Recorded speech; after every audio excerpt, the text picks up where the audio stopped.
দেখুন, যাদের বাড়িতে তুলসী গাছ আছে তাদের বাড়িতে পবিত্রতা বজায় থাকে। তাদের বসবাস ভীষণ পবিত্রতার সাথে করলে গৃহে শুভত্ব বৃদ্ধি পেয়ে থাকে। যার ফলে কি হয়? অনেক ক্ষেত্রেই দেখা যায় যে আর্থিক ক্ষেত্রে তারা সচ্ছলতা পেয়ে থাকেন। তবে সকলে তো আর্থিক সচ্ছলতা পায় না, সকলে তো আর্থিক সফলতা পায় না। যদি আপনার গৃহের উত্তর-পূর্ব কোণায় অর্থাৎ ঈশান কোণায় তুলসী বৃক্ষ আছে, তাহলে একটি উপায় আমি আপনাদের বলব, এই প্রক্রিয়া করে আর্থিক ক্ষেত্রে সচ্ছলতা আপনি অবশ্যই পাবেন।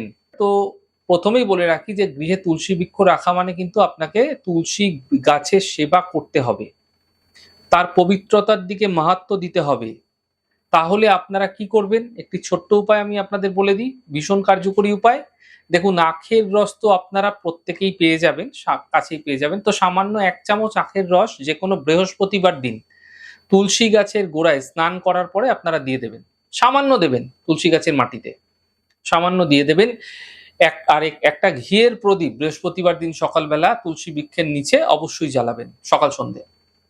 এই প্রক্রিয়া প্রতি বৃহস্পতিবার করে চলুন, আর দেখুন বছর ঘুরতে ঘুরতেই আপনাদের মধ্যে আর্থিক উন্নতি আপনারা লক্ষ্য করতে পারবেন।